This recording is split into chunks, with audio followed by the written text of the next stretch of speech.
Hello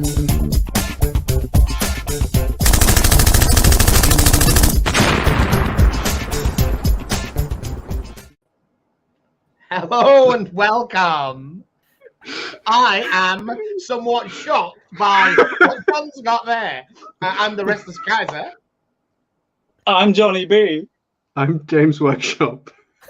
And I'm Discourse from Discourse Miniatures. But together we are...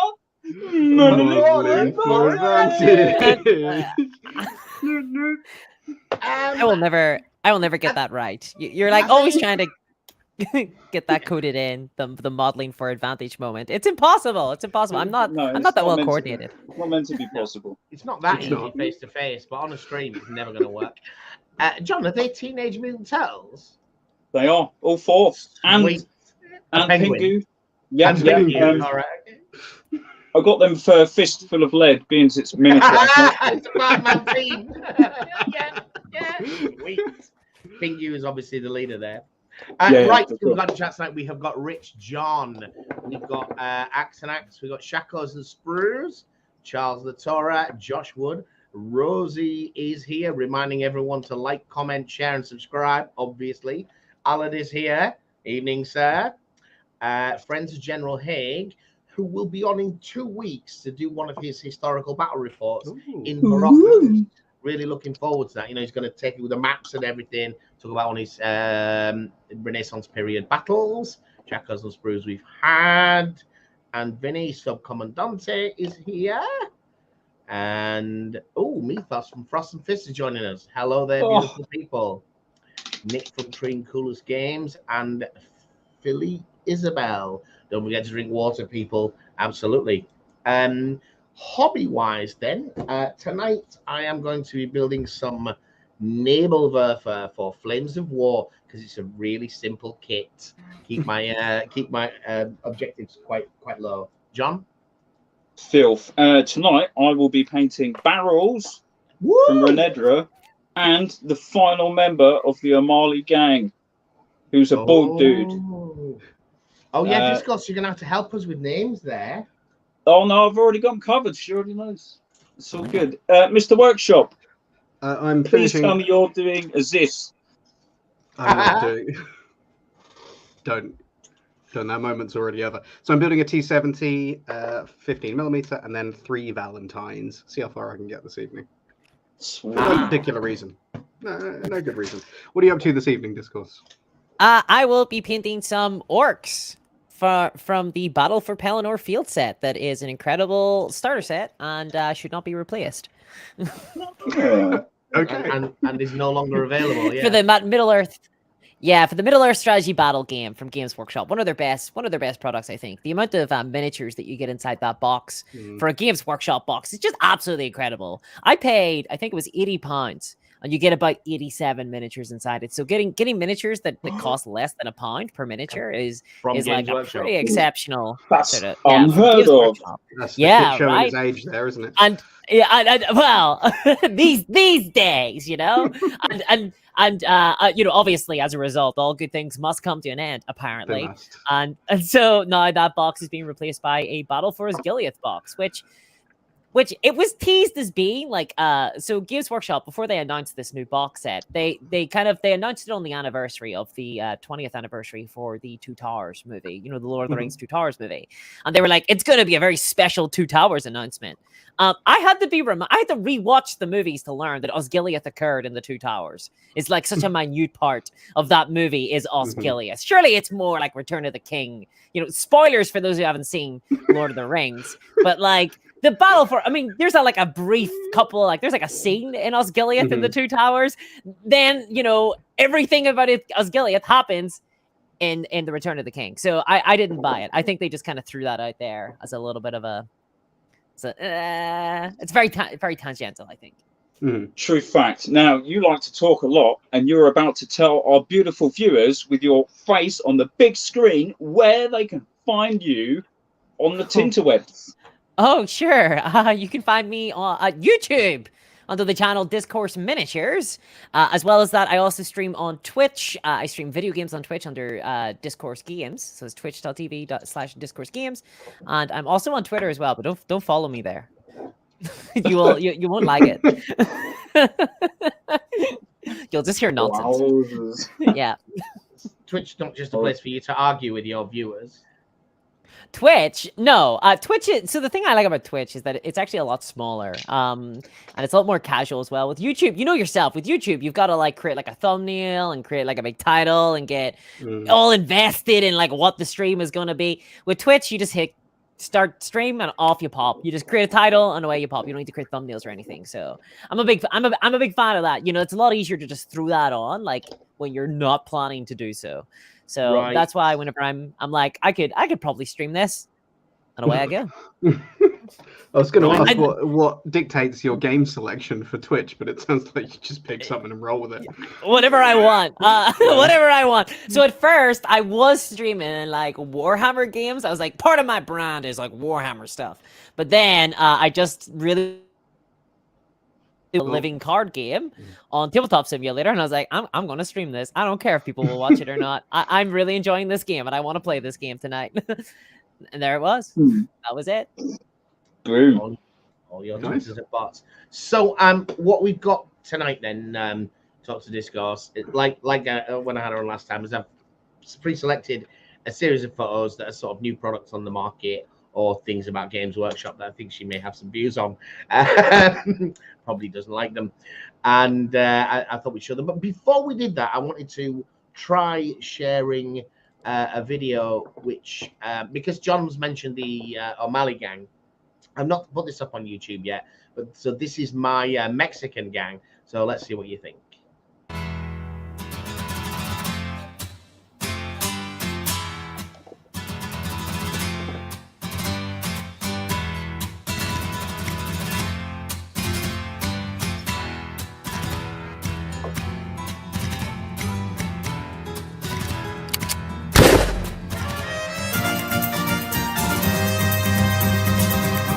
Very loud. Is it?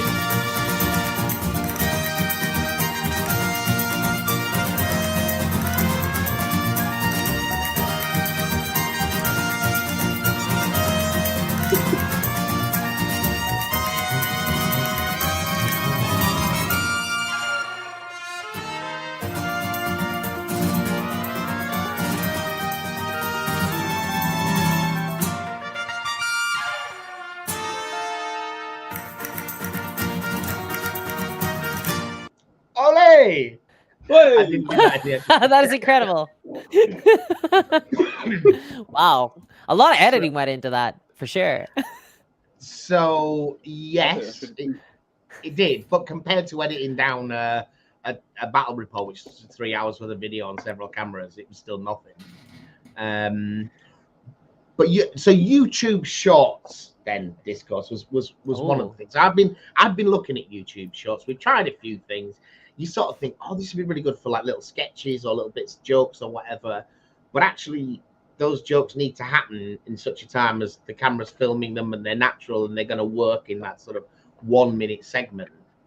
But I had wondered, now I'm not a very good painter. And one of the reasons I made this video was if you look at the flesh that you get out of the pot on speed paints, if you've never tried speed paints, just try the flesh. It's better than I get with 20 years of painting and bad eyesight. It's not perfect, but it's pretty decent. Looks good, yeah. I actually haven't seen flesh speed paints. I used to use contrast paints. I used to use Reichland. Oh god, is it right? I can't even remember what you call it anymore. But like the sort of peel white flesh for that they use for contrast paints. That used to be like my go-to. But I kind of got fed up with it over time because it kept on coming out very sort of splotchy. You know, it would be dark in the wrong places and light in the wrong places. And it was kind of hard to sort of paint over, especially when you had like lots of flesh, you know, like if someone wasn't wearing a top or something, it was really hard to get a nice, like Maria coat. there.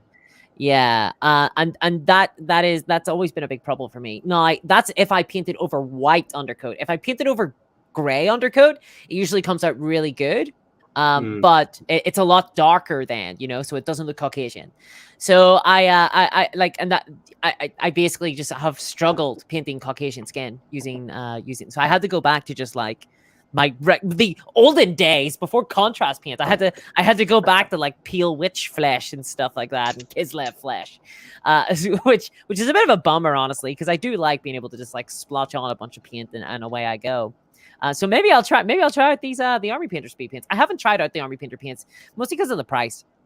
Like it basically, if contrast were to come out today, I'd probably be a bit more reluctant to buy them. But over time, I've slowly acquired a library of contrast paints, so it's kind of harder for me to justify like just going out and buying like one of those big Army Painter sets.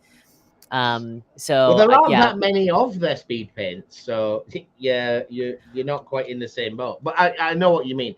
It was mostly, if you look at these models and you think my flesh isn't as good as that, that's straight out of the pot over white.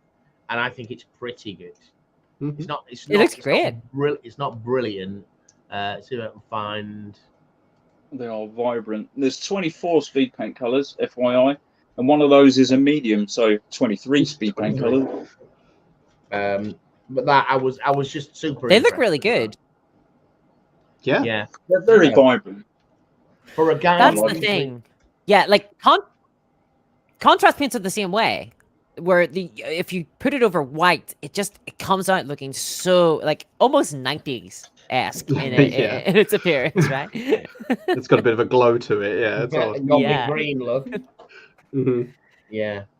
But funnily, I always find contrast paints painted over gray look amazing for darker. So I paint all my Batman miniatures, like all my Batman miniature game miniatures, contrast paints over a gray, and they all look very dark and very moody. And I think that fits the setting of that game like perfectly. I think it looks excellent. I might have to give that a go. That.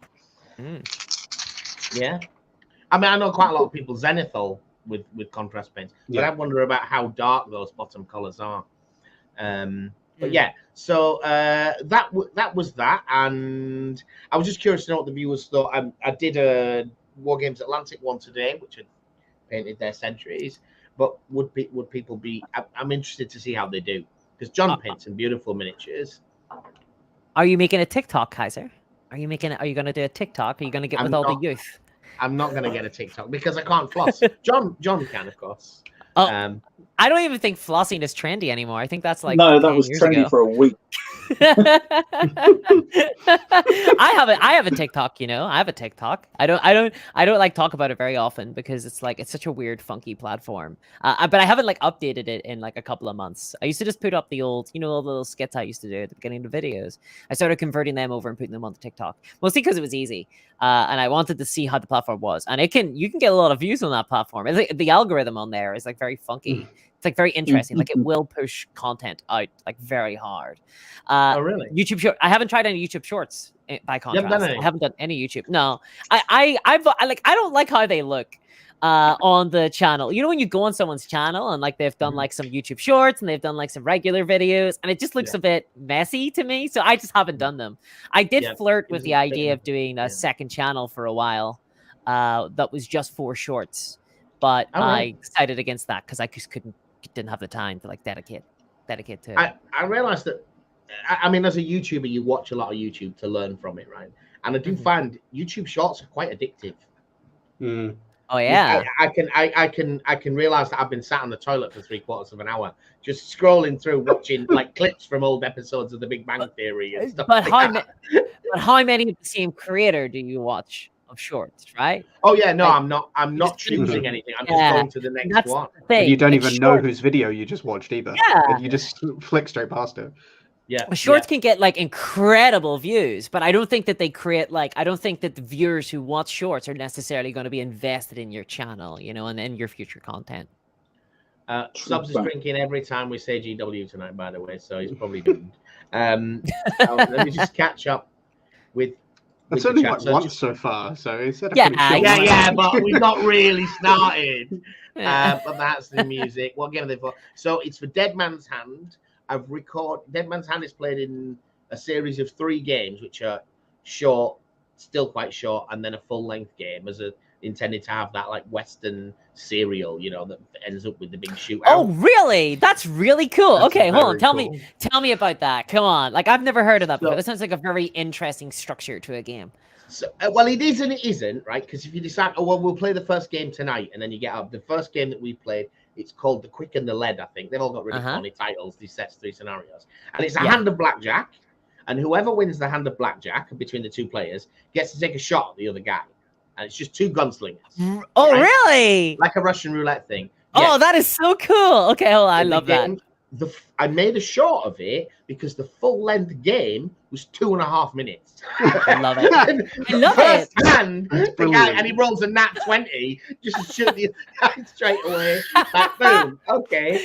No, but like that's incredible, right? Because that is a narrative war game. That is mechanics working to create a narrative, interesting story that isn't like a kind of balanced encounter.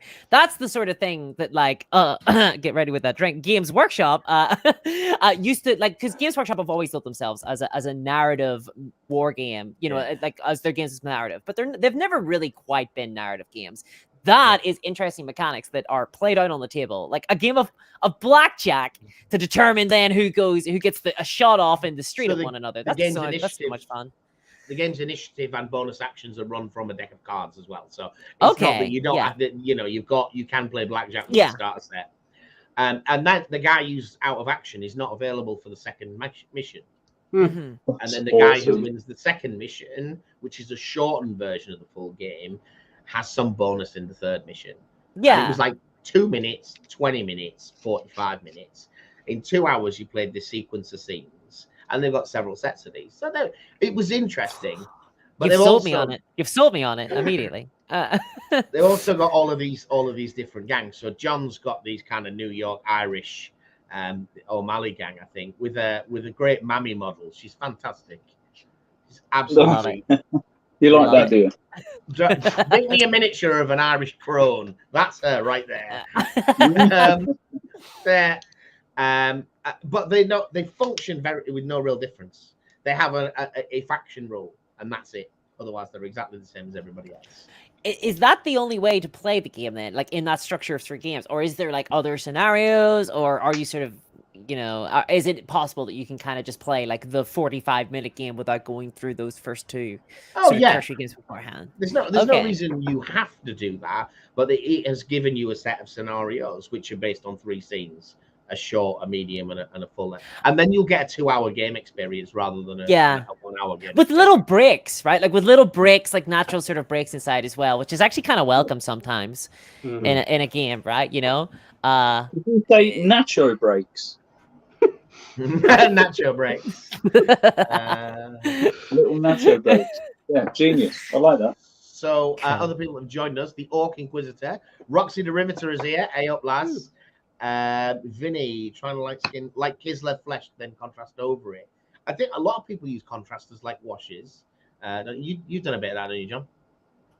A little bit, not as much. I really should delve into that. But yeah, there's a lot of results out on Tinterwebs where base coat and then using them as extra shades or, as you say, washes.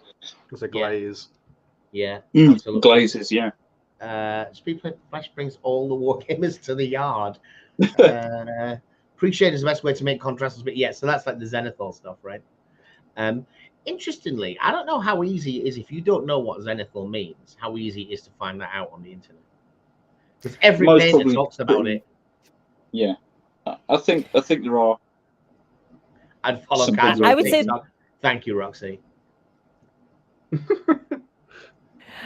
In terms of Zenithal, I would say it's probably one of the first things that you kind of pick up in terms of like painting techniques as a new painter in the hobby. I think it's just it's so ubiquitous. I think thin your paints is what you learn first. Oh well, okay. After you've smashed your paintbrush into some Space Marine's face a few times straight from the pot. And then somebody critiques you. That's the first thing you learn. No, I actually disagree, right? Because think about it this way, right? I was looking up the other day. I was painting Star Wars Legion models the other day, and I was painting up some B1 droids, and I was watching Zarastro's painting guide for those. And the first thing he says is, "Well, I Zenithal undercoated my miniatures, but you don't have to. Here's what I did though. I painted them, you know, I sprayed them black, and then I sprayed a white above." Like that was the first thing. Like that's the first thing I learned. If I had been like a new hobbyist who had just bought some B1s, I would have learned that before thin and paints. In fact, I wouldn't have learned thin and paints at all in that one because he he just slapped on a bunch of skeleton horde and away he went. Way he popped, yeah.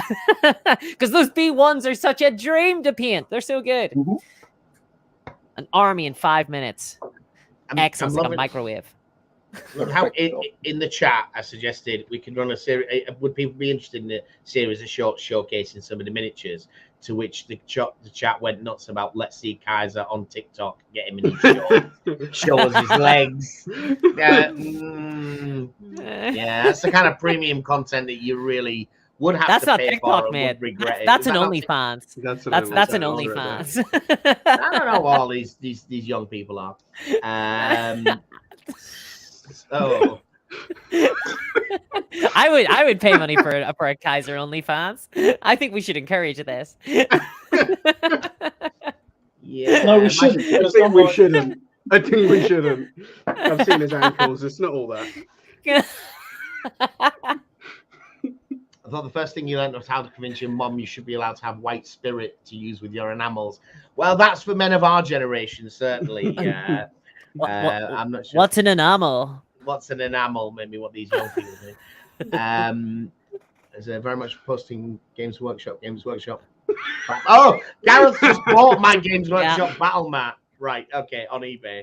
Right, I can't keep up with this. So I'm gonna show the pictures. That's what I'm gonna do. I'm gonna move off this topic. Share screen. Here's the pictures. Right, pictures. Oh my goodness. I mean, Kill Team. What can possibly be wrong with this? I'm gonna straight up say this is I've enjoyed Kill Team, mostly because it's completely divorced itself from Warhammer 40k's rules. It's a totally different rule set in the same universe. John, Kill Team, what do you reckon? I enjoyed the new version of Kill Team mainly because I've won pretty much every game. Whereas the previous season, I lost pretty much every game. So yeah, I'm loving it. James? I've yet to play the new edition, so I have absolutely no opinion about it whatsoever. From what I've heard, I would enjoy it. But I've also heard what you said, and you just said you enjoy it. So I don't know. I think I need to develop my own opinion. Right, go on and Discourse. You tell them. Tell us. I think it's a fun game. I think the Kill Team is a fun game. I will say, like on your point that it's completely divorced from Warhammer 40k. I agree that it itself, Kill Team, is a better game because of that. But I think it's a bit of a pity because Warhammer 40k, for the love of God, could use an intro product for sure, and it doesn't really have one right now. 40k is a very inaccessible war game. I would say it's very tough to know where to start, where to begin. Kill Team did serve a purpose in being like, well, build like 2 squads of Space Marines and away you pop, like that was a nice product. But yes, as a game, I think mechanically it is a lot stronger these days, but there are big problems with it still, I would say. Just like talking mechanics, not talking about business model or anything like that. Like one of my main issues with the game, Kill Team is one of the few games in the last year that really annoyed me, like that actively made me not want to play it. Yeah. And not because of like I got killed or anything, or I like rolled really badly in a game. It was because I played in a narrative campaign of Kill Team. Have any of you played in a Kill Team narrative campaign? No, not this season. Yeah. So how it works, right, is that every single faction, it's kind of cool at first. When you first read it, you're like, this is kind of neat. Okay. It kind of works like the Crusade system in Warhammer 40k. Hold on. Because it doesn't add like a bunch of mechanics. It doesn't add like a bunch of mechanics. It adds like a series of objectives that your gang or your faction need to achieve throughout the missions in order to get, extra things.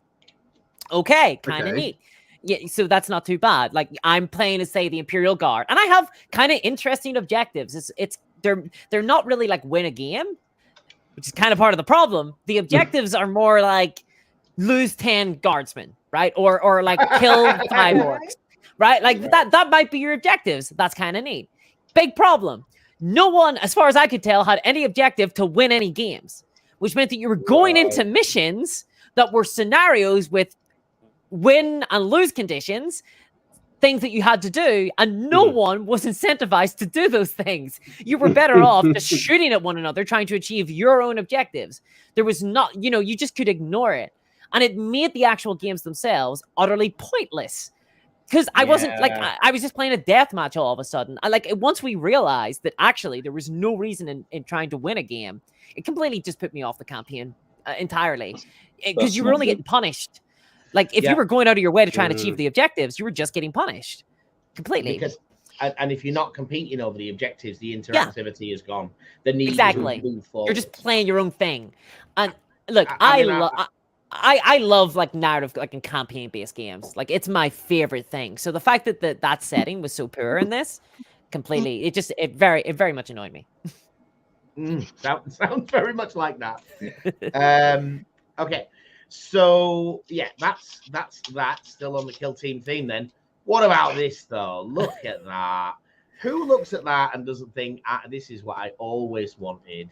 I want anybody who witnessed the Necromunda terrain, the walled terrain sell out in minutes, and like those plastic, like I think that's a board underneath it, but Games Workshop for a while was selling plastic boards that would sell out. Tiles. Yeah, the Zone Mortalis tiles, and we're selling for like hundreds of dollars for like 4 plastic boards. It was absolutely outrageous. My problem with the Into the Dark, Gallo-Dark stuff is that it's very clear that Games Workshop's intention is that you're going to need to buy every single starter, like I say starter box. You're going to need to buy every single bundled box in order to eventually have the Gallo-Dark map and play in the it's basically like the ultimate version of the season model that they've now embraced. This idea that if you want to play a game, you need to jump on this treadmill and give them, your every 3 months you need to pay $200. Thank you very much every single time, and I bet the prices keep going up too with every single box. They've mechanized the terrain. They've put mechanics in for it, and now they're building it into the campaigns as well. Okay, yeah, I mean, yeah, you're always spot on with that kind of stuff. I just look at this stuff and think it's beautiful, and I've bought every one of the Kill Team boxes. I've sold the contents of almost all of them and kept the rule books because I get the Kill Team. I asked John which one he fancies. He selects one, sometimes with enthusiasm, sometimes not. You don't keep them for 3 months, then the next one comes out and they go on eBay. Are you serious? Is that how you play Kill Team? Wow, that is that is like your soul is weakened or something. That is a dark teal you've told me. That makes me so sad. I want to play these teams. I do like Kill Team, and I like the format. I love the fact that they're monopose miniatures, but they're stylized within the theme. Each guy looks different. Yeah, I love it. It's just when you YouTube it, you don't get necessarily to play the games you want to play. You need to play the games that your viewers want to watch. And that doesn't mean I don't like them, but to set time aside to paint a Kill Team in terms of all of the other things that I need to do, it just doesn't seem to happen. Sometimes it does. Yeah, sometimes it does. Yeah, you'd be playing 4th edition 40k all day, every day, wouldn't you, Kaiser? If you could. I never played 4th edition. I learned something as a child that I unlearned as an adult. I learned that 40k was shite back in the 90s. I never played anything other than 1st edition until 8th.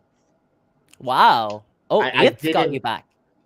Yeah. Did you get in on the hype? Did it like lure you back in with a siren call? Straight the hell back out again. Yeah. Oh, those are rocks. Actually, those are rocks. I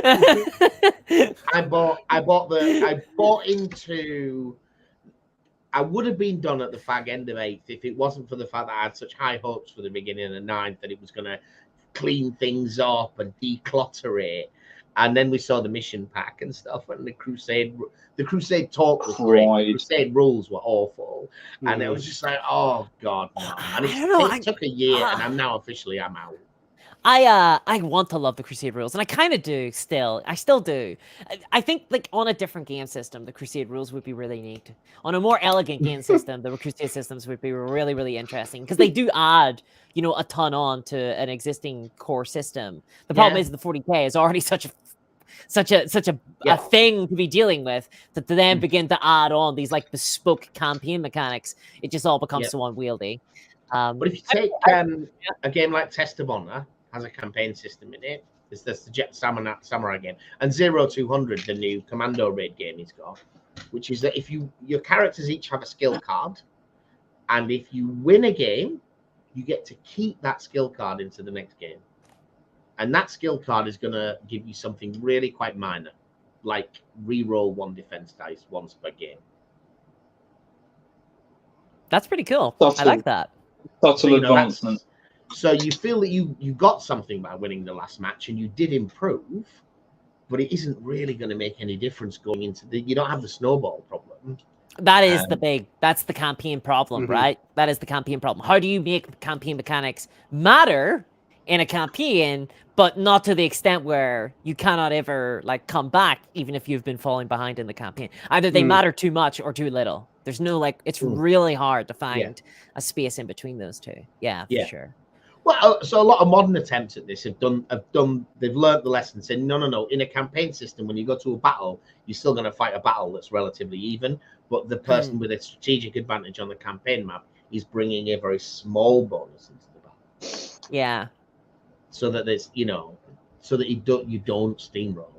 I'm almost certain. I'm almost 100% certain this has been done before, and maybe if you can, one comes to mind for you. But is there any systems where the more you win, the more you get penalized? Like the more it's likely that you're going to lose. I'm always 100% certain I've heard of this before. Yeah, so the system we're playing for bolt action at the moment, combined arms, it's abstract. You win by abstractly scoring victory points. Yeah, you score victory points for controlling strategic locations. There's 5 of them on the map. But generally speaking, so far as we've seen on the cards, when I score a victory point, you get to escalate, and that means you get an extra piece. You get an extra army. Is this? I get a victory point, you get an army. Yeah, is the theme of this like basically the kind of nation state in response to the fact that they're losing is beginning to throw more resources behind this like theater, basically? I don't think that they've tried to justify it. I think it's a really good play balancing. So, well, the person who's winning is going to go forwards with a disadvantage. Yeah.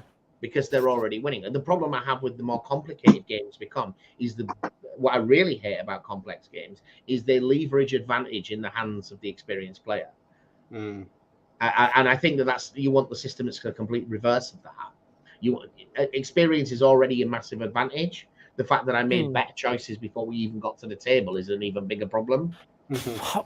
Well, it sort of depends what you want your campaign system to do, though. Like, do you want it to be a competitive thing, or do you want it to tell like a shared narrative, right? Like that. What is it that you want a campaign to do? And I think this is kind of a problem with the Crusade system, where I don't think that the designers really know what they want the Crusade system to actually do. They want it to like reflect a theme for each faction. They want it to be thematic and feel like you're playing as that faction, but they don't know whether or not that should mean it just causes an interesting story, or whether that means like, nah, you are winning the campaign. You're going to find it a lot easier to win every single mission. So yeah, I think a lot of campaigns have that issue.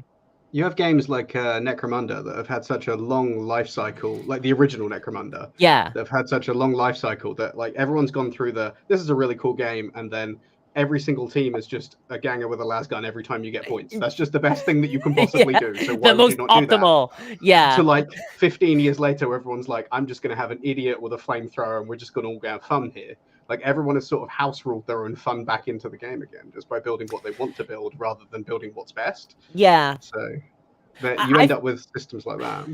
It's hard though. I think any time that you have two people situated across from the table from one another and there is a winner, I think it's really hard to have a system that kind of encourages you just to build things for fun as opposed to like try and win. Even people who aren't competitive, I think, find it hard not to kind of screw themselves over a little bit in order to like generate a more fun kind of experience on the table, I think. Whereas I think that in terms of narratives, cooperative games are a much stronger avenue for that sort of gameplay where, you know, sometimes you're like, if you're like someone who's like, I just want to have a flamethrower and I want to run around the map with a flamethrower, I think it's a lot easier to do that if you're playing a cooperative game and you're not going to, you know, you're kind of working with somebody and you can go have fun doing your thing. And then the people who really like to optimize can go and like really optimize. And then you kind of bring both strengths to the table, as opposed to like if one person just wants to play narrative and one person kind of wants to optimize a little bit, the person who optimizes even a little bit is just going to start to win those games, and it's not going to be fun for anybody really. Maybe the winner. The you know, I think sometimes we get a bit tunnel visioned, and I think that different types of games there was a phase when game types, mechanics from game systems bled into one another, and that was really positive. But then when mechanics kind of skipped media, so you have a lot of board game mechanics now that are used in battle games. Yeah. But when you talk about narrative, I always come back to narrative, saying if you want to play a guy that runs around like a moron with a flamethrower, why are you not playing a one-shot role-playing game? That's what that's what does that well. If you want to do that and you want to paint a model for it, you don't need to in most cases. But role-playing I don't know. really good at that, and tabletop gaming isn't good at that. But I find for me, campaigns, when you said about what you want from them, I want battles that have a meaning. The outcome of it matters. That's what I want. Which is where the cooperative thing comes back in again, because Necromunda these days is a cooperative game that just happens to have competitive rules. The two of you are building a universe, and then you're fighting against each other, and then once that battle's over, you cooperate to see what the next battle's going to be. But that ended up like whenever I've arbitrated campaigns for Necromunda, and what I have discovered is that the funnest part of Necromunda is that shared world building. It's not the game. It's not the core game. In fact, sometimes it felt like the core game was getting in the way of telling an interesting story, and that was when it's like, okay, hold on, right? And I think that actually really speaks to the point you were saying, Kaiser, about the fact that maybe people should be playing just a tabletop role playing game, you know. But I don't know. I mean, should is strong. Game. I'm just suggesting that there are better ways of having that experience. Conviction. But I get what you're saying. I think that whenever I think of tabletop role playing games, I think mostly of like what is known as theater of the mind experiences, where you're just kind of imagining the scenario, like everyone's kind of, and not necessarily using battle maps and stuff like that. Although GURPS. There it is. Yes. Now GURPS does work well with the battle mat. And so does like in Dungeons and Dragons as well, I think is more of a war game than a role-playing game, in my opinion. And like I get that, sure, but I would say that it's a very different experience from what is a traditional Traveler, yeah. I would say it's a very different experience. What is it a traditional war game would be these days, you know? Just the scale is off. I do think there's a lot more blending though. Like you've got games like Relic Blade that very much feel like if you liked Dungeons and Dragons war game, like Relic Blade or Frostgrave are like games that are like very easy to jump into right away there.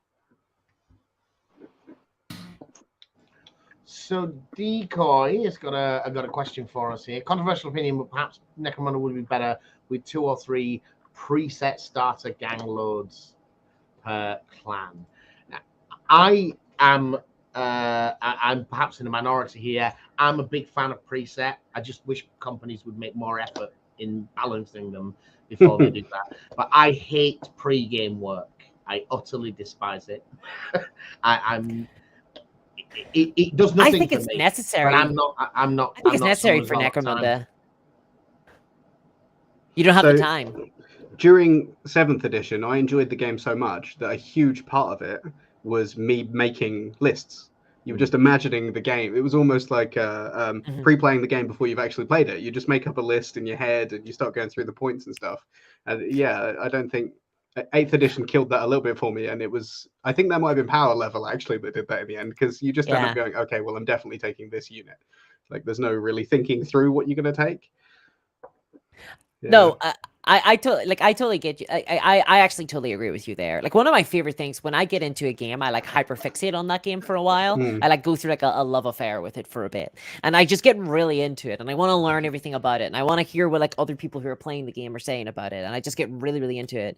And part of that is like list building, but part of that is also like becoming immersed in like the background fluff and setting of that game, and learning more about it, and thinking of cool themes that I can represent in my crews and gangs and things. I think that's one of the things that Warhammer does really well. Warhammer presents this very interesting, rich world, and it has like a lot of content creators around it as well who are willing to help you kind of imagine that stuff and do like the list building. And there is a like if you're interested in like trying to list build for like Warhammer, there's a lot of content creators out there who are dedicated towards helping you make interesting lists, like for sure.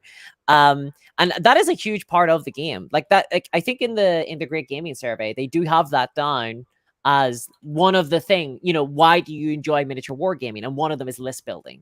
That like you can rank that up there. I think that's a huge part of the game. And so I think I would agree more with you, James, about I do like pre-game setup, like some element of it. I'm actually not the biggest fan of preset loadouts, I guess. I do like to kind of build mine, but I acknowledge there's a place for it. Like I do see why. I do see the appeal. I do see the appeal for sure. John, pre-game work, preset lists. What do you think? Back in the day, I was up for building lists and whatnot. Not that I'm a very competitive player, but yeah, it was all right. It was a bit of fun. But it's got a bit silly now in a lot of systems and games. I don't like meta chasing and whatnot.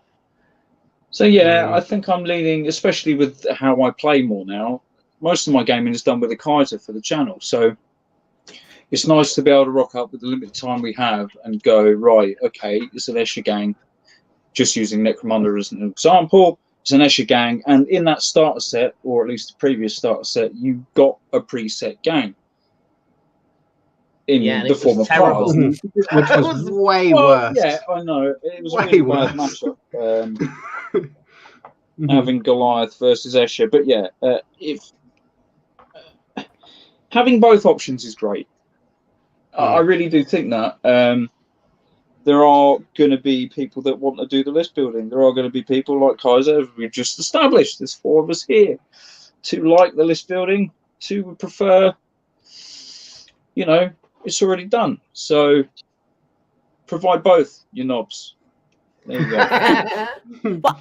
Well, I would say on that, like, not every game, I guess, needs to do everything, right? Like some games can be preset, and some games can be about list building. It's just whatever works best for the system. Like Necromunda, I think, as a game, I can't really imagine that with presets, to be honest. I feel like Necromunda really relies heavily on the idea that you're building your gang and that they are all customized very especially for your gang. And like, I mean, whenever I was building my Necromunda gangs, I was the biggest dum-dum in the world. I was actually trying to make my models what you see is what you get, including when they've been upgraded and picked up with their. I tried it for like a while. It did not work. It was a very expensive. Yeah, it's a lot of work. It's very expensive. You're repainting models like to be the same person, but with a plasma gun. I didn't want to use magnets. I was mad. It was insanity. Yeah, I don't really play Necromunda much anymore. But yeah, like, but there was something really fun about that. Like, there was definitely an element that was kind of fun to be kind of representing your gang on the table. And I named all my gangers, and I gave them all personalities and backgrounds and who they were and why they were. And it was just a blast to have them on the table. And then obviously you get them on the table, and then they get created once, they blow up, and then you never hear from them again because you had to roll on the death table, and you rolled a 6. You rolled on the death table. I died. Yeah, there's a death table. The injury table. Right, okay. Let's have a look at the next picture, because we've still got loads to go. Right, look at that beast there. So this is the new format. We've seen a few models now. This is the return of the Space Dwarves. And this guy, yeah. Well, I don't get it. Why did they make a dwarf bigger? John. He's in an exosuit. He's in an exosuit. I'm actually quite interested in this because I love squats, right? They're from my time. Well, they're not actually. They got died when I started playing 40k. They got died. They got killed off when I started playing 40k second edition. They got squatted. Yeah, that is the terminology. So I'm very interested to see where they go with that, because one of the biggest things they said about why they discontinued squats is they felt they didn't have any sort of artistic direction of where to take them other than hairy bikers, and they kind of just run out of steam and drop the project. There was nothing interesting about them. So now the way they're going here, where it seems to be like they're all controlled by the game master from back in the day, the little floaty heads, and that was what was it called? The astronomer. What's he called? Not Patrick Stewart. More. Patrick Moore. Yeah. Yeah, him. When he was the big floaty head. They're all ruled by him. That's where he went. He's gone to go and make this little clone army, which is interesting. But yeah, it's kind of cool. They've got some of the aspects aesthetically of the previous generation, like there was exosuits, bikers, you know, very sort of Nordic moustaches, beards. Although not a lot of these have got leather jackets. They're not very well mohawks. endowed in the beard area. Some of them. There's not many leather jackets and mohawks. No, there's not. James, what do you think? I haven't really kept up with it very much. I didn't care. Let's put it as simple as that. Yeah, so squats are definitely before my time. That may be the most disappointing answer you could give Games Workshop, isn't it? I just didn't think of them in the slightest. Yeah, like they still come up on my feed. I still check out the website. I still check out community, and whenever I see the squats, I just skip over it. I don't even look at them. Like, this is just not something of interest to me at all. I've never really played Imperium armies in the first place, and aesthetically, this one doesn't take me. Sweet. Simple as Go on that. and Discourse. Tell us what's wrong with this. Look, a lot of this stuff is horses for courses, I think, because all we really know about them is kind of the aesthetics, right? Mhm. I came out pretty strong on against the squats, I guess, pretty early on, based on whenever they first revealed the line infantry. Now, so firstly, I want to say I'm not nostalgic for the squats at all, right? They were always like a meme to me, and they were kind of a funny little thing to kind of hoist on Games Workshop just for a laugh. But like, aside from that, like I don't know, they were well before my time. I have no kind of like nostalgia for them. And whenever they came out with the line infantry there, and to be honest, it didn't really fill me with excitement, because the last thing I think that Warhammer 40k needs is another army. I don't think that any more factions is something that Warhammer 40k requires. There's already so many factions, so many of them are updated so infrequently, that I would much prefer to see the design space, the attention placed on some of those older armies, those armies that aren't loved as much, and all of that attention and care put over on them. I don't really care to see another faction that maybe will get the spotlight for like a couple of months, and then if it doesn't sell well enough, will just be kind of forgotten. And to be honest, ever since I saw the first line infantry, right, and I could make this judgment on the first line infantry, because the line infantry of any army is generally the most important one when you're looking at the aesthetics, because it will come to define the most kind of foundations of that army, and it's the thing you're going to see the most often. I don't like the line infantry. I don't think they look very cool. I just don't think they look very interesting, and I want to like them. Like, this isn't a case of me like kind of just like, I want to like them, and I understand what they're going for. They're almost a more modern and sleek kind of Imperium sort of faction, but it's just been a massive miss for me, honestly. I do like this. So far it seems like Games Workshop aren't doing what they did with the Gene Stealer cultists, which I was really worried about, which is the release, like, you get like a single infantry model, you know, just your kind of basic line infantry, you know, some elites, a HQ, and then like 79 different special characters who are all their own bespoke sculpts. Hey, they've still got time. I'm hoping at this stage it doesn't seem like, because they haven't really been like kind of laying the foundations for that. They haven't been like, oh, and here's the IT guy who speaks to the big robots. You know, they haven't been doing that. So fingers crossed they don't. I think the Gene Stealer cult's characters came in a later wave. Did it? Yeah, there was like the Magus and the basic cultists and the rock grindery dudes, and then the aberrants and a million characters all came with Kill Team, I think. It started in a Kill Team. It started in a box set. Did it? That was just specifically them against. Who were the? No, it wasn't. It was who were the Space Marines who were all from different chapters? Death Watch. It was a Death Watch versus Gene Stealer cult box set, and that was the only way you could get the models for months at one point. Right. Called Death Watch Overkill. Death Watch Overkill on your shelf up there. Yeah. Let's move on from this to talk about this, which is still related to Kill Team. What is this? They have released a version of the rules, the light rules for Kill Team, and it is a PDF and it is downloadable. Games Workshop, a money-making operation, undeniably. That's something that was quite unexpected. And I've had a look, you could play the game with those rules. And is it a good version of the game, an okay version of the game from what you can see? It's difficult to kind of divorce that from from what you already know about the game. It's difficult to know about what I am not getting in there. But because the terrain rules are missing, which are actually quite a big part of Kill Team. And all the unit stats come with the particular boxes. You know, you still need to go and buy a compendium or the particular set, but they don't include core rules in the sets. You know, when you buy a new Kill Team Morok or whatever it was, there wasn't a rule book in there.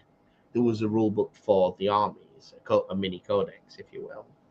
So then providing these, I think, is a good idea, especially at this stage when the set's been out for a while. People are very reluctant to buy a rule book a year into a product from Games Workshop, because there might be a new one soon.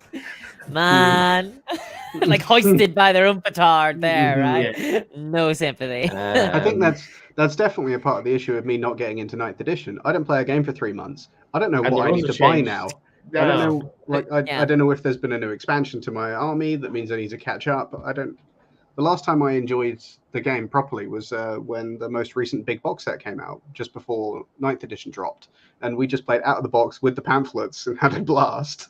Yeah. And I've barely played since because it just keeps on getting more complicated.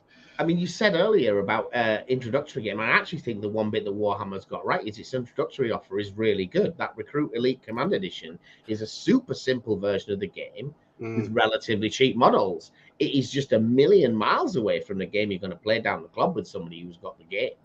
Yeah. It's like, this is strength versus toughness. This is hit or miss, and this is your save and throw. And that's as far as it goes. It's like, if the game was like that, we'd all be a lot happier with it. Yeah. Well, I mean, it exists. It's Grim Dark Future. Well, there we go. Right, next one. What about this, though? Because I don't think we talked about this yet. Go on, John. It's the new Hero Quest. The new Hero Quest. Has anybody got it? Has anybody tried it? Has anybody played it? As far as I'm aware, it is a carbon copy of the old Hero Quest, just with new updated miniatures, getting rid of the Fomorian background because they were a bit naughty. And yeah, it's got exactly. Did they have a dingle or something? Oh, mate, they were just a bit rough at what they used to do to the denizens of the old world. Anyways, it's exactly the same. You get these same expansions as you did originally. So, Lair of the Witch King or whatever it is, Return of the Witch King, The Thing, and the other what's it. There's quite a few, and that's their actual names, FYI. But yeah, you won't be playing it because you've been slowly painting up the old version, right? I've got all the original stuff. Yeah. I've got the core set done. All the expansions are in the works. I say in the works, they're not. They're in a bag over there. So, James, were you drawn to the re-release of Hero Quest after so many years? I didn't know it happened. Oh, right. Yeah, that one skipped over me absolutely and completely. I think I remember seeing something about it a little while ago, but then I thought, well, Johnny B's got the original, so why would I bother? I'd just play his version. I've got some nostalgia for the original version, and I'd love to scream broadsword. It wouldn't feel the same with new models, so I think I'd just play Johnny's version on camera, most likely one day. Discourse, was your childhood enriched by the Hero Quest experience, like everybody else in wargaming? I have never played a game of Hero Quest. Oh, ever. Boo! Out! Never even opened the box. Never touched the box. I actually have almost no. I mean, I have a vague idea of what the Hero Quest game is, but I never touched it at all. Like, I don't know what kind of. I did not have the childhood that sort of encouraged the opening of dungeons and things like that. Was not part of the scene. Such an awesome old board game. You have to roll to see how far you move. You don't know. It's janky. It's janky. You know what? I think a similar experience. I had a Dungeons and Dragons board game, like box, basically that came with like a bunch of monsters and things like that. That was like a weird kind of board gamey version of Dungeons and Dragons, but never Hero Quest. Oh, Johnny, did you know Hero Quest in America has a completely different first mission than the UK version of it, where they just throw absolutely everything at you and intend to murder you? They do indeed. And the main bad guy is completely different. Yeah, the main bad guy is completely different. It's not Zargon, it's Dirtface or something. Dirtface. That's obviously his name. So, I'm not a child anymore, but and this wasn't around when I was a child, but by gosh, do I wish it was. So we saw this. I can't remember. We saw it in a hobby store somewhere. It's one of those things I didn't even realize was happening, and then suddenly it's out. It's got plastic scenery in a board. He-Man and the Masters of the Universe. Oh yeah. What are you saying, John? He-Man, should we do it? I think we should, just so we can go, I have the power. Well, you'll get to say that, but I'll just have to say, He-Man. Exactly, yeah. No, that's all I wanted. We'll just have to add that to the list of things to go on the soundboard. Yes. James, is your soul enriched by the knowledge that there is a He-Man board game out there? So He-Man's before my time, I'm afraid. He-Man was not a thing for my generation in the slightest. So we had the Dolph Lundgren movie was out during my lifetime, but other than that, not a huge amount happened. I think if you're going to play a game that no one's going to care about when you're playing it on screen, you should probably play something a bit better. Like Johnny's already got the Terminator Genesis board game going, and apparently that's just really good. It's good to Dead go. on You release, can at least mate. play a good game. You heard it here. Dead on release. Terminator Genesis. It's Christmas as a kid. It's like $200 now. Yeah. Thundercats. Thundercats one. We got a mini VHS player for my dad's caravan one summer, and when you bought it, you got 3 videos, one of which was Thundercats. So I spent a week or 2 weeks in some rainy Scarborough caravan park, basically watching the same 3 episodes of Thundercats for the whole 2 weeks. So I'm a bit damaged by Thundercats personally. Yeah. The Discourse, He-Man. It was before my time, I'm afraid to say. I don't really have any nostalgia for He-Man either. To be honest, I was surprised that they made a miniature war game about it. I actually haven't seen any. I haven't seen any reviews or anything. I know that Carryoff has been covering it, but he's mostly been covering the painting of the miniatures. Yeah. But I haven't seen any to be honest, it's kind of hard, right? This is kind of the issue with when you have IP based games that they're so they can be such a taste maker. Like if you really like the IP, like Star Wars, you're going to really enjoy Star Wars Legion maybe. But if you don't like Star Wars, it's actually a bit of a barrier to entry. And that's kind of my problem. Like if I look at Masters of the Universe, I'm like, I have no idea. All I know is Skeletor's till next time and runs away or whatever. All I know is the memes, you know what I mean? Yeah. And I would find it really hard to play a Masters of the Universe miniature game because I don't know what sort of themes, what the mechanics are trying to evoke in terms of theme. I would really struggle with that. So sorry. I haven't. The honest, terrifying answer is I have no real opinion on the Masters of the Universe board game. I recognize 2 people from that box cover. I don't know who any of the other people are. He-Man and Skeletor. That's what I got. Yeah, that's the little flying wizard dude. Well, yeah, I don't know who any of these people are. I recognize them from plastic toys my older brothers had. Other than that, I've got nothing. You got Ram Man, you've got Man at Arms, you've got Man at Arms, friggin' Lockjaw, you've got Norco or whatever it's called. Fish dude. Yeah. I want a miniature war game of Skeleton Warriors. Anybody remember Skeleton Warriors? No. Yes. It's a relatively obscure cartoon from the 90s. That would be badass. Man at Arms. Yeah. You see, that's the thing. A lot of people, somebody said, nostalgic, not interested. Yeah. You will be, Amit. When you get to a certain age, you'll be wanting all the things. You've already got Batman, haven't you? You've got the Batman miniatures game. That's your nostalgic thing from when you were younger. Oh, I got fully into it. I got fully into the Batman miniatures game based purely on the back of my nostalgia for the Batman the animated series in the 90s. Yeah, and I painted them all to look like that as well. Every single one of them. Excellent. Right, so that's a hard pass for 2 on this. You can pick this up, by the way. I think on release it was something like £100 or whatever. I look now at Zatu Games have got it for about 65 quid. I'm very tempted to be honest. That's a bit better price. For how many miniatures? I'll be five aside. Okay. But you got all this scenery. You got Castle Grayskull back there. Yeah. Look at that. I do love castle scenery. I have a Castle Grayskull in the loft. I'll get it out. As a background one. Yeah, we'll put it. Yeah, a proper big ass one. Yeah, we'll do that. I mean, it's skirmish size, so I can. Yeah, that's kind of what I was wondering there. Is it purely based It's on a hex hexes? game. Yeah, it's a hex game. Oh, Yeah. I don't know about that. That kind of puts me. I'm actually not super into hex games. There's something about it. Puts me in mind of like Dungeons and Dragons or something.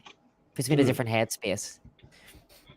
So these are the, you know, because I'm always looking for a new game to scare John with. Ooh. We reached the point with an unboxing now, and he goes unwraps. He's like, "Oh God, not another game."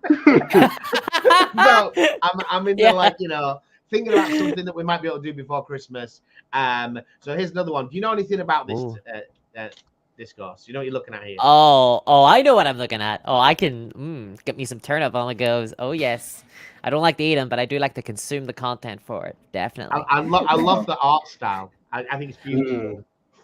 Well, the creator of Turnip is a brilliant artist and has done a lot of work for a lot of games companies out there that you're probably familiar with. So Turnip Max, and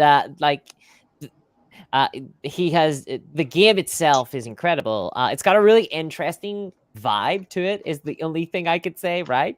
It's got a very like almost like darker Discworld kind of feel to it. For those who don't know, Turnip 28 is a sort of post-apocalyptic Napoleonic game set in a world 1,000 years after Napoleon, where turnips and root vegetables have sort of taken over the world, and everything's dark and grimy and awful.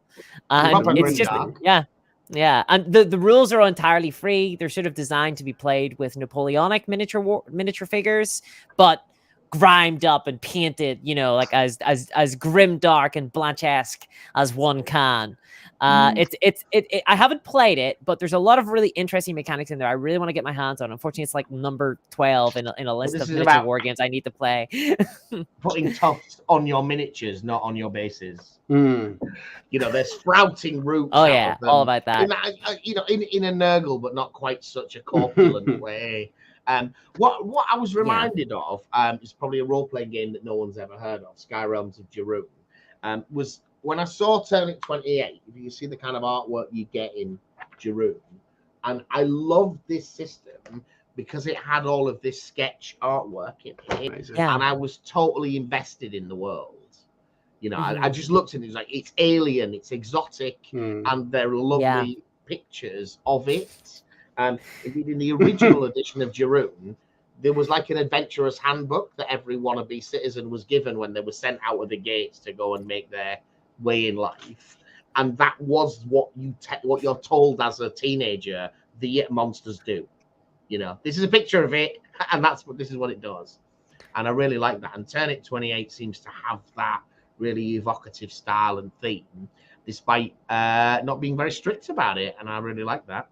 Well, I was gonna say one of my favorite things that it does is that there's like a bunch of different factions in the game, and what it does is they've all got very unique play styles, kind of like how Warhammer 40k wishes it was, right?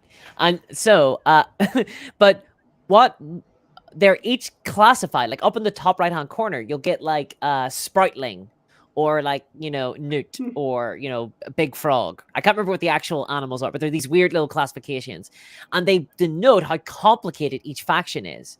So if you're more interested in just a simple faction, you know, you look at like the green category, basically. They're all just simply coded as to how complicated they are, from like easy, medium, you know, intermediate, and hard. I think that's a really clever, very soft sort of way to signal to players like what factions might interest them. I think that's really neat. The thing about Turnip 28 as well is that it's totally free. It's all on the Patreon for Turnip, so it is. You don't need to pay any money for it. You can't get it for free. Yeah, it won't appear to be free because you're going to download it from his Patreon page. But it's not gated behind paying for Patreon. You're saying this is where it is, and if you would like to contribute here, you can. But it's completely downloadable from there. Yes, I had a look quite recently before I put this on. Check now. Am I out of pictures? Oh no, we haven't got time to cover this tonight, have we? Do we not? Is it a skill? It's a skill knife for you, Kaiser, is it? What do you think, Johnny? Have you got time for this? Interrogator, yeah, go for it. I mean, well, it's not Interrogator, is it? It's Warhammer Plus, right? Oh, okay, yeah, Warhammer Plus. Warhammer Plus. All right, go on, John. You go first. Tell us about Warhammer Plus. At 1 year today, I think my subscription is almost exactly a year old. I'm interested to see with you know, they've put up the 2 miniatures for this year's subscription. Oh, I've got mine. Warhammer Plus. For last year, yeah. And they're beautiful.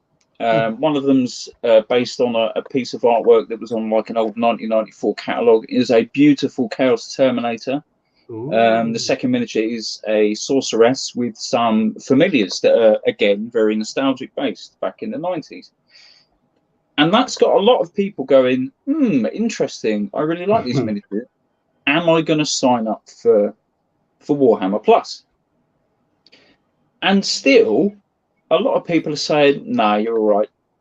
I'll wait until somebody's got them and I'll buy them on eBay for silly money if I really want the miniatures.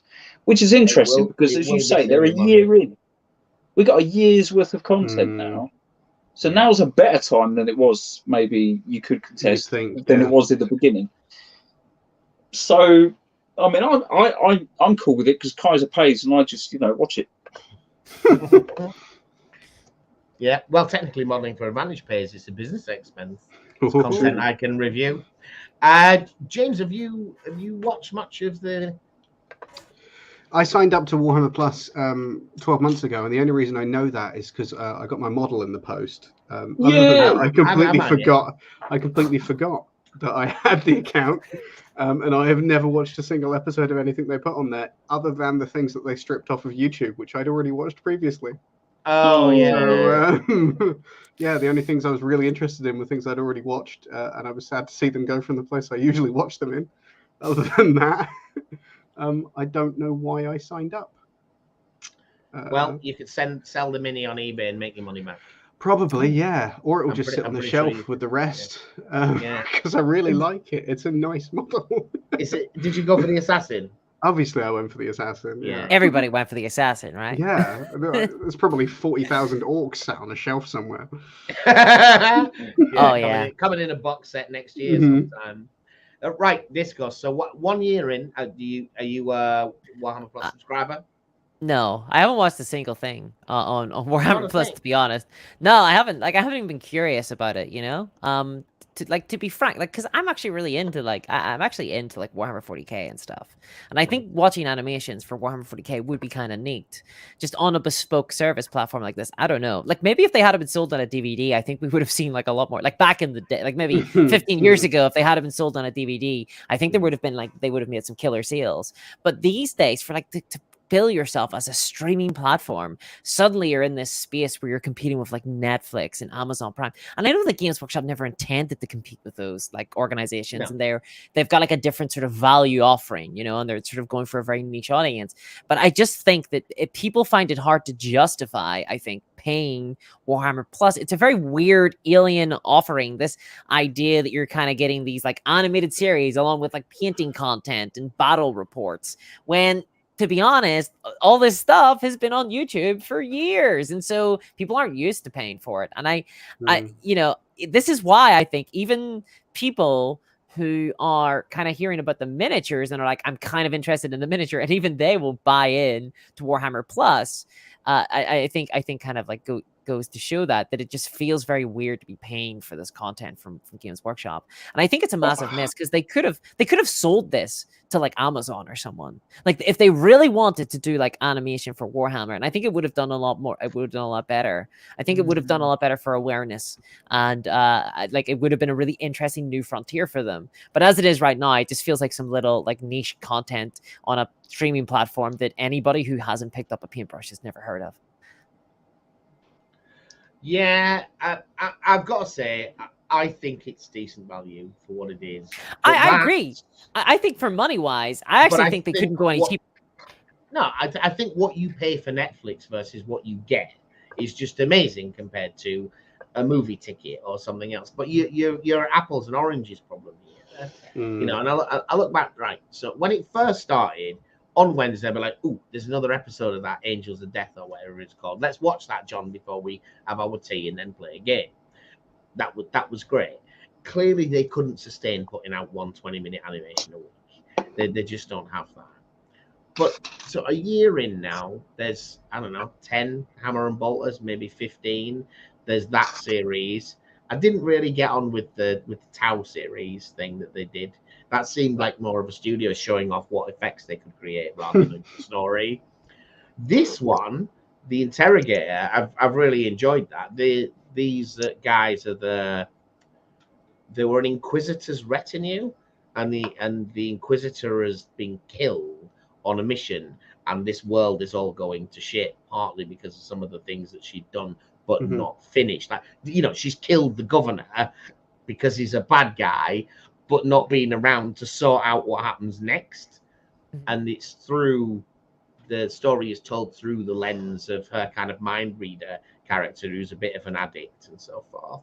It's quite grimy, it's quite grim dark. But anyway, I was looking at it a year on. If I didn't want that miniature, I think you're in a funny world, because I do think the miniature is a big part of the potential value of it as a product.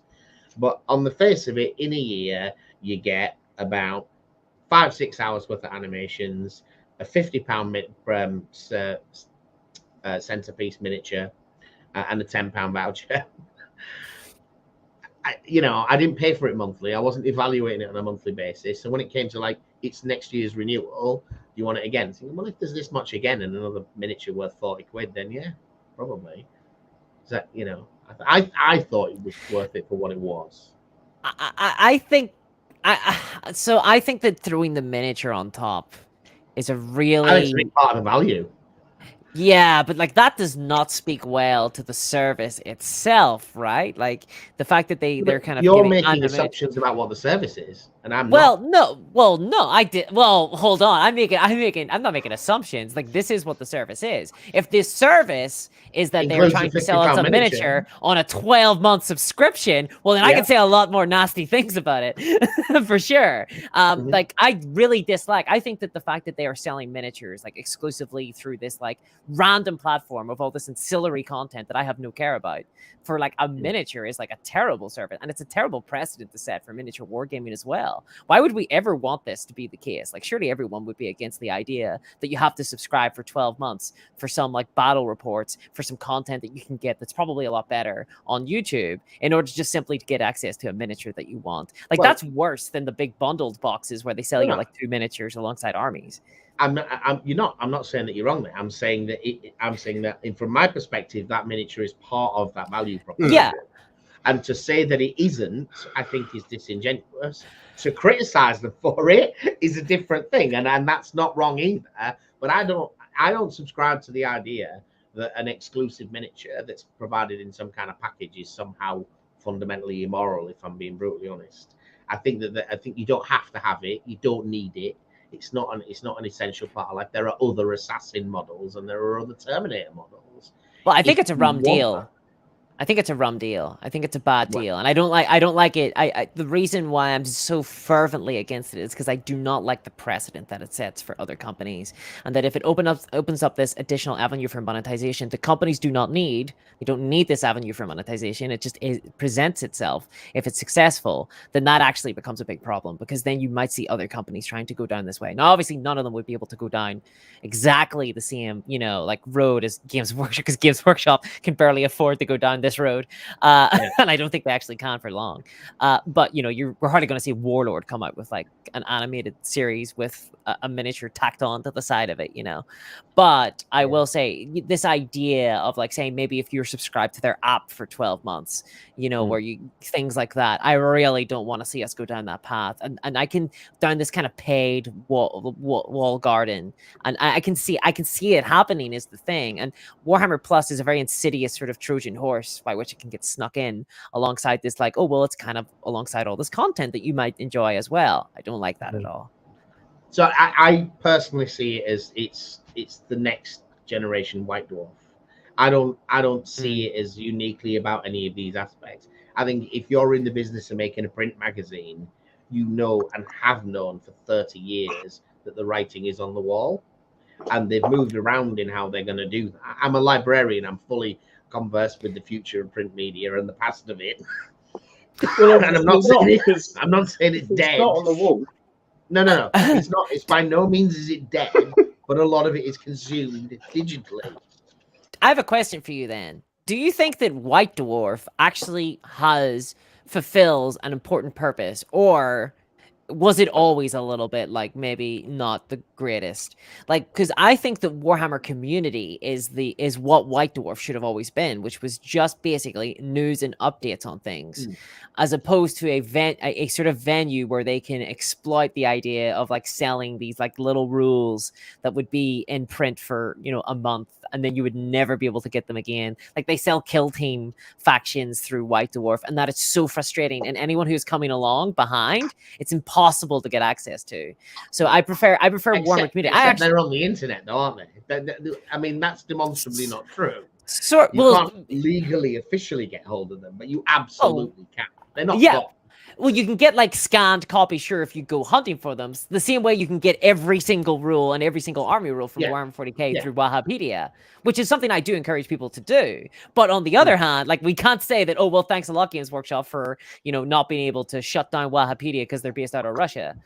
Like, I mean, they don't get brownies because of that fact, because people have taken the time to buy this product and then scan it. Like Games Workshop, if they could, would take down every single one of those images. And I think that it's obviously the intention of Games Workshop that you have to buy these White Dwarf magazines to get access to those rules. And I really don't like that at all. I think it's terrible for consumers. And it also, you're saying that people need to go looking for it, but that assumes that you know that they exist. That assumes that you know that the Gene Stealer cult got like a special Kill Team in February. If you want to play like the Gene Stealer cults in like Kill Team, you did for a while. Well, maybe, but maybe I don't have to do everything today, you know. And if I care about it enough, I'm prepared to Google it. And if I'm prepared to Google it, I'll find it. I do understand the principle of where you're coming from, but when I look at this, I think a lot of companies, particularly big established companies, are looking at, and they come from a pre-digital world and they're now living in a digital world, and they're like, I need to go into this space. They've tried selling you an app, they've tried selling ebooks, they've done lots of different things, and now they're saying we're going to have a new digital platform which is a fixed fee, and that'll include our crappy app, and it'll include the back catalogue of our crappy magazine and whatever else you want to say. And they're not quite entirely migrated over to that yet, but if subscription to playing Warhammer as a single service in the future, I really don't think that's a bad thing. I hate it. As opposed to all of the different subcomponents. I cannot describe how much I hate this business model. I detest I detest the subscription business model. I really do. We saw Privateer Press with their announcement of War Machine earlier this year talk about a sort of paid subscription model to get access to their app and to get access to their army, you know, cloud storage for army lists, and to get access to the lore of the game as well. And I have to say, I detest this future. I do not like it. I hate this new world where none of us get to own anything anymore, that everything we access is on a license, and that basically at any time a company can change the rules, they can up prices, and then we lose access if we no longer want to buy in at those prices. They can change anything they want, and then we lose access to everything if we no longer pay. If we want to take like a brick from the game, we lose access to it. I'll say this much about this sort of, because I've always been harking on to about Games Workshop not going digital in some way and going all physical products. There is something to be said for the fact that you can buy a rule book and have it. I still have access to like 4th edition, and I can go back and play 4th edition. That's really important. What I've always wanted Games Workshop to do is simply sell PDFs that I can then just download and just get on my phone and just have it. But if they were ever to try and sell to me like an app that has all their rules that I have to keep paying to access, like $5 a month, I wouldn't. Like out of principle, I would be out. There is no way in hell, because what happens then? Like we know Games Workshop, they already, as part of Warhammer Plus, they're selling access to the White Dwarfs, but they've removed all the old rules. They've removed all the rules and all the actual content of White Dwarf that you would have wanted. I would dispute the concept, but yeah, they have certainly removed the rules, because they're not quite finished moving in that direction. Absolutely, but they don't. It does include things like their app, and I honestly think it's whether I'm not hearing what you're saying, and I wouldn't be paying for it right now if that was the case. That doesn't mean that they couldn't, because so ebooks and libraries work in two different models, right? There's a model whereby you buy it and it's yours digitally. However, you distribute that however much you want, right?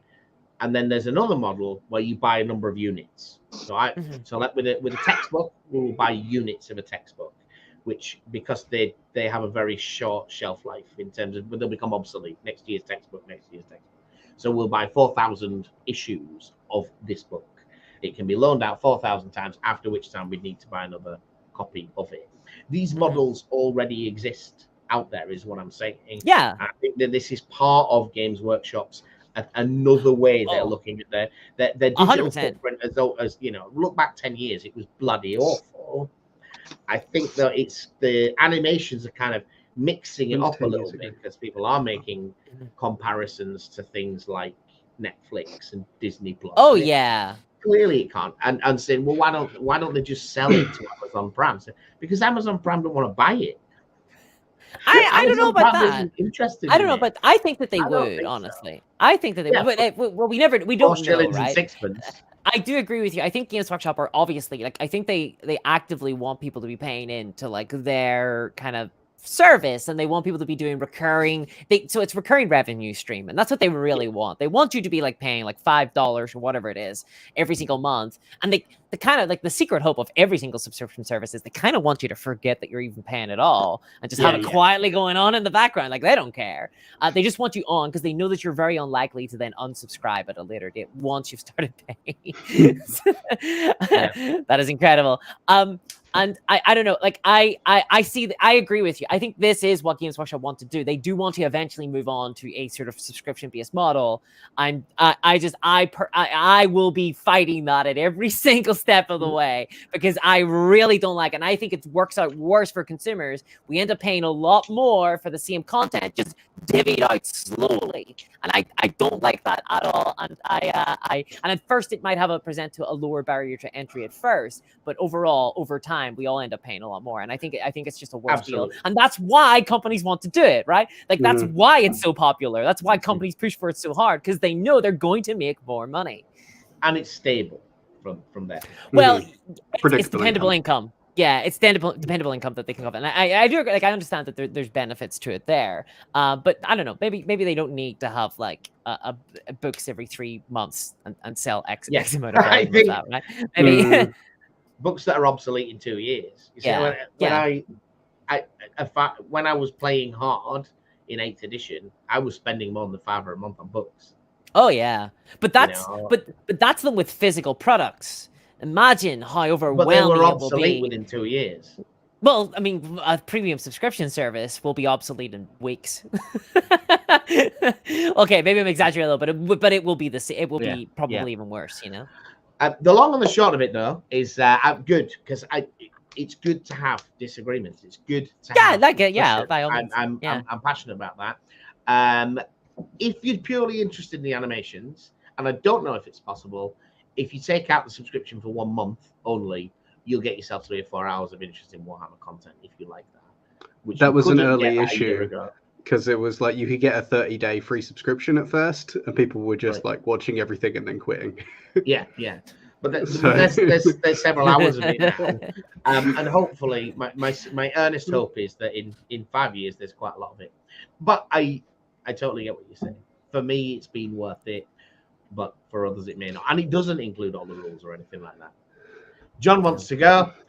So where do we get to with the hobbying?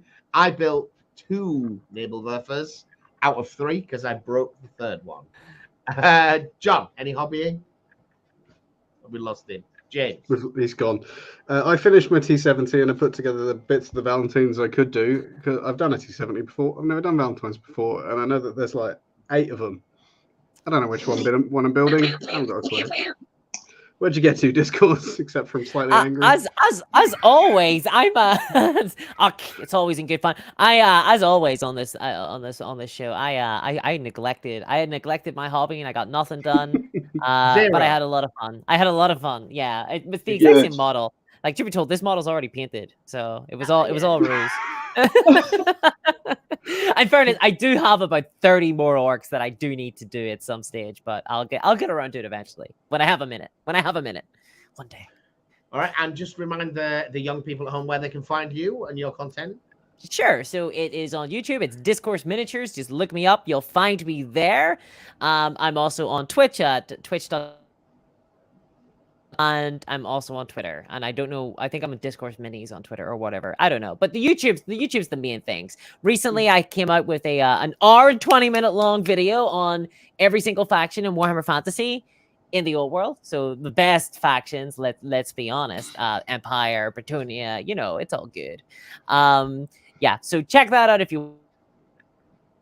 It was a real trip to make. But a month worth of work, which is always a fun thing to do, to throw up on YouTube.